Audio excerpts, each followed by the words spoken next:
Պարոն Սաղաթելյան, օրվա, այսպես ասած, կարևոր մեսիջի մասին կխնդրեմ ներկայացնել եւ ձեր ներկայության։ Մենք այստեղ ենք աջակցություն հայոց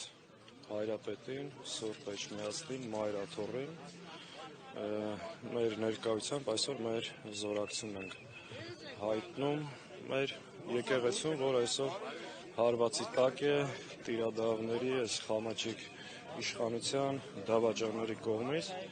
զուտ մեր ներկայությամբ մեր աջակցությունը, զորակցությունը հայտնելու համար։ Պարոն Սաղաթելյան, տեսել եք իշխանության մեղադրանքներ, ասում էին ամիսներ շարունակ մեզ եք մեղադրում եկեղեցու ներքին գործերին խառնվելու մեջ, հիմա դուք եք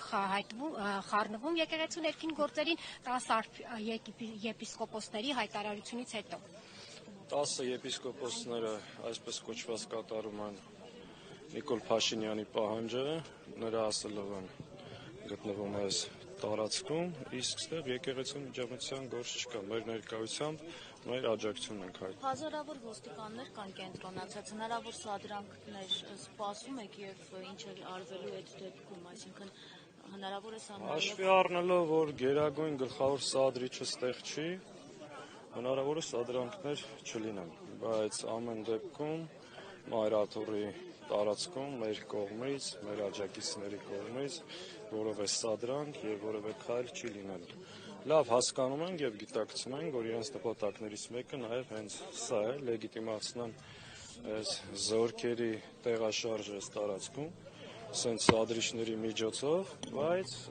մենք սադրանքից ենք խոսում եւ Պարոն Սաղաթելյան, իշխանական այս պահանջին վեհափառի հրաժարականի վերաբերյալ հատուկ բարենորոգում հարթակ էր ձևավորվել, որտեղ քաղաքացիները պետք է քվեարկեին։ Ընդամենը 424 քաղաքացի է քվեարկել կողմ, հաշվի առնելով այս սահմանափակ աջակցությունը հանրային եւ նաեւ 10 եպիսկոպոսների քանակը, ինչքանով է լեգիտիմ այս փոքրաթիվ աջակցությամբ պարտադրելու փորձ անել, որ հրաժարական տա վեհափառը։ Որևէ լեգիտիմություն չկա, դա սա Հայաստանի Հանրապետության թշնամիների պահանջն է, որը փորձում է Նիկոլ Փաշինյանը իրականացնել։ Գիտեք, ամեն ինչ այնքան պարզ է, պարզ պետք է հասկանանք, հայ առաքելական Սուրբ եկեղեցին այսօր ինչի է հալածվում։ Այն պատճառը, որ մեր հայ ժողովրդի ինքնության հիմնական հենասյունն է, այն պատճառը, որ Արցախի հարցով խոսել է միջազգային տարբեր ատյաններում, բարձրաձայնել է հայկական մշակութային ժառանգության ոչնչացումը եւ չի ենթարկում այսօրվա այս չարիքի իշխանությանը։ Այս հանգամանքից ելնելով իրենք արշավն սկսել հայ առաքելական Սուրբ եկեղեցու դեմ, որը աջակցություն չունի եւ այսօրվա մեր հայրենակիցների այս մասնակցությունը եւս դա ապացուցում։ Ու նաեւ նկատենք, պարոն Սաղաթելյան, որ վեհափառ հայրապետը նաեւ Արցախի թեմը չլուծարեց, այո, Արցախի Իհարկե։ Եվ սա եւս առիթ էր, որ 2018 թվականից հատկապես վեհավար հայրապետի ինստիտուտն է թիրախավորին իշխանություն։ Դրա մասին շատ ենք խոսել, ես մի 2-3 հոդված եմ գրել այդ մասին, դաշտում բազմաթիվ գործիչներ անդրադարձել են Հայաստանի եւ հայ ժողովրդի նկատմամբ տեղի ունենում դենացիոնալիզացիայի ծրագիր։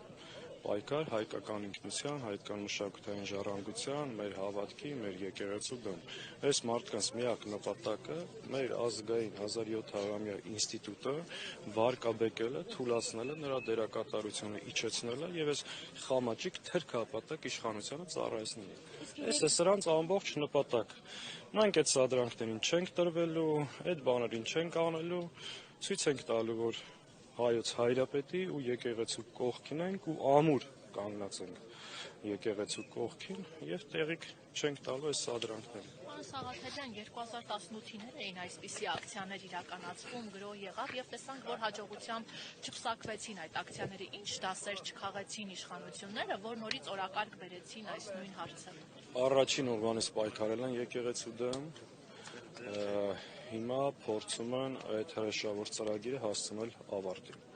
բայց վստահեցնում եմ ձեզ, որ չեն կարողանալ Էջմիածնի վրա, հայկական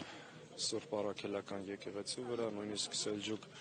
թուրքերը տարբեր արշավանքներ այդ խնդիրը չեն կարողացել լուծել